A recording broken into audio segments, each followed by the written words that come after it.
Salut à tous, c'est Pank de la chaîne, bienvenue sur cette vidéo qui aujourd'hui va parler d'hypnosophie et d'un cheminement qui est intéressant lors de notre pratique thérapeutique, en tout cas d'aide à la personne, pour permettre à nos partenaires d'avancer sur différents plans. Il peut sembler souvent avec l'hypnose qu'on ne bosse que d'un point de vue mental, que d'un point de vue psychique. En fait, la plupart du temps, on est en train de bosser, donc conscient, subconscient, et on se dit, bah voilà, c'est au travers de l'esprit qu'on va modifier les états du corps, qu'on va modifier un ensemble d'éléments. Et parfois, ce qui est dommage, c'est que dans notre propre cheminement, que ce soit en hypnose, en thérapie brève ou sur des thérapies plus longues, on se focus uniquement sur cela et on oublie un peu le corps et potentiellement une expression qu'on peut vivre au travers du corps, les émotions. C'est-à-dire que il nous arrive assez régulièrement, même s'il y a des remontées émotionnelles pendant les sessions d'hypnose, etc., de permettre à notre partenaire parfois des prises de conscience, parfois des orientations dans les suggestions qui restent très très abstraite, donc il y a des moments, ça va répondre à un pattern dissonant, ça va le faire un peu dérailler, puis ça va nourrir potentiellement un nouveau cheminement du pattern. Néanmoins, il y a des moments où vous allez voir vos partenaires, ils bloquent. Ils bloquent parce que il y a comme une recherche de plus de compréhension ou le fameux pourquoi. Je reviens au cabinet parce que j'aimerais comprendre pourquoi. Et on sait bien que selon nos tendances d'hypnose, on peut dire, mais attends, le pourquoi on s'en fout parce que maintenant tu te sens un peu mieux. Mais il y en a, ils pourront jamais se sentir mieux parce que le pourquoi est toujours pas traité. Et il y a des moments même dans notre cheminement thérapeutique, on peut se dire, ça ira mieux quand j'aurai capté, quand j'aurais pu observer, quand j'aurais pu prendre un moment ou du temps pour bien prendre conscience ou prendre présence de ce qui est en train de se passer, de mon cheminement interne. En somme, il arrive assez régulièrement que avec des sessions d'hypnose, avec des sessions de thérapie brève ou autre, on arrive à une volonté de capter ces patterns, voire et si possible, à un moment donné, influer dessus, notamment par l'activation de notre ancrage. Tiens, je suis en train de faire ceci, ceci, cela. Ah oui, tiens, c'est mon pattern de base, c'est mon modèle que je mets initialement pour ma phobie, pour ma crise de nerfs, pour ma crise de boulimie, etc. Et maintenant que je me rends compte du pattern, je vais mettre en place mon ancrage pour activer une ressource qui va me donner une alternative. Et parfois, à force de faire tout ça, ce travail sur principalement le mental, on passe à côté d'éléments beaucoup plus basiques, beaucoup plus primitifs, par des actions par le corps, par un retour dans du concret, dans du physique. C'est-à-dire que là, on va avoir l'ancrage, mais peut-être que au moment où va y avoir une crise X ou Y, la première chose à faire serait de se déplacer, de partir, de bouger ou d'aller prendre un coussin et crier dans le coussin. Donc, en gros, donner une espèce d'action par le corps de ce qui est en train de se passer dans la tête. Et d'action par le corps, ça peut être très bien une remontée émotionnelle à ce moment-là, des larmes, de la colère, etc., etc., mais réorientée par le corps. En gros, ne pas simplement se dire, j'ai un facteur déclenchant ou un élément déclenchant dans mon subconscient qui va modifier ou en tout cas donner une transformation possible à mon modèle récurrent négatif, mais se dire, ok, je vais avoir ça et je vais pouvoir être proactif et physiologiquement dans une démarche de, de vivre une solution ou en tout cas un cheminement.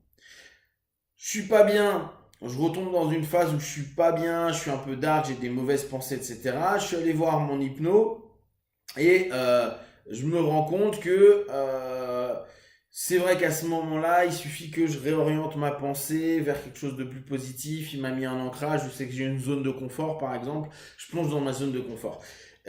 C'est cool, ça c'est psychiquement. Seulement, comme régulièrement je vous le dis, l'hypnose, à mes yeux, et beaucoup de thérapies façon psychique, doivent jouer sur le corps. Et le corps va influer l'esprit, donc l'un influe l'autre. Bien sûr que notre esprit influe le corps, et inversement, le corps influe l'esprit.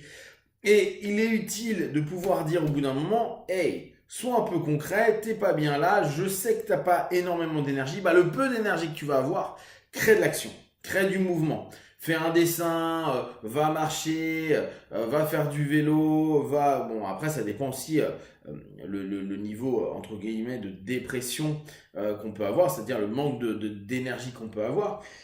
Simplement, ou même, en plus simple, se mettre dans une posture de yoga. Une posture, pas en faire 40 000, mettre une posture. En gros, activer le corps.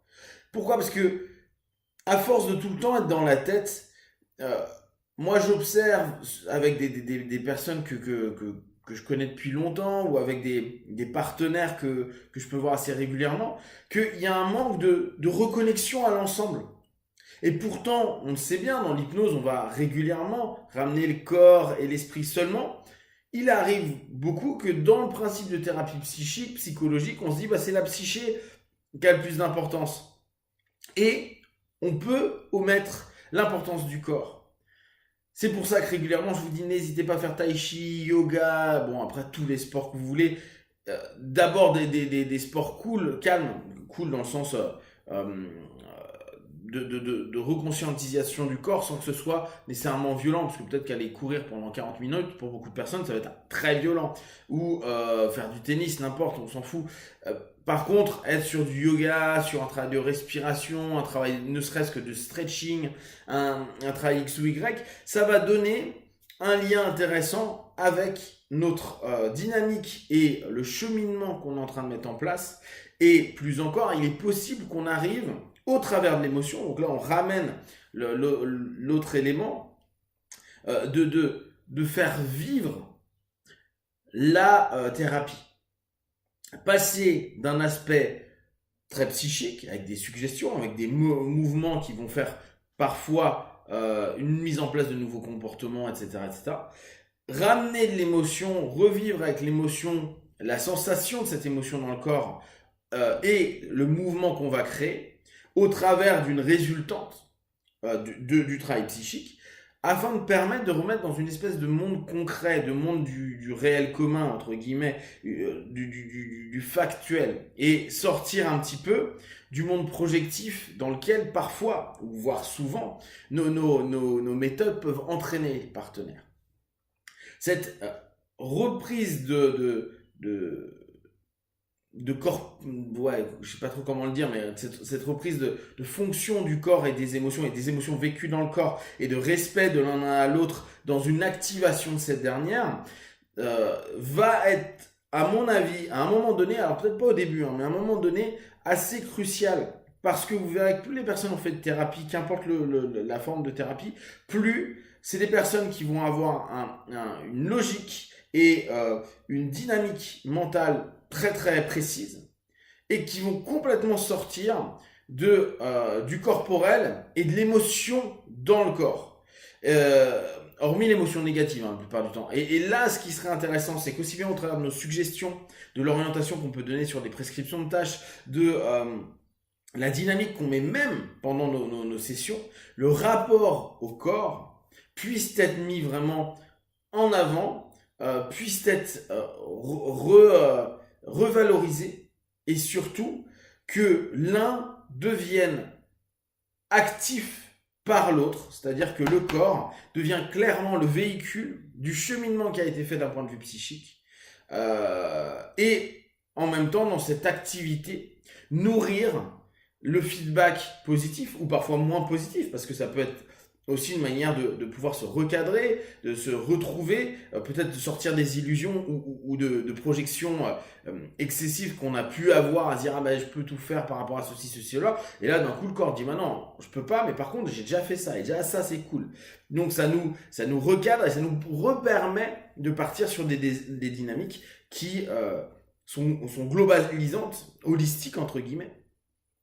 et factuel. Parce que il est assez facile de tomber dans l'illusoire au travers de nos thérapies psychiques. Et le corps, les émotions vécues dans le corps et perçues dans le corps peuvent nous ramener à une réalité beaucoup plus factuelle et aidante dans notre démarche. Si vous avez des questions et des remarques, vous partagez sur Facebook, YouTube, j'y répondrai le plus rapidement possible. Et comme d'habitude, de tout ce que je propose, ne prenez que ce qui est bon et juste pour vous. Testez, observez, analysez et concluez. Be one. Ciao.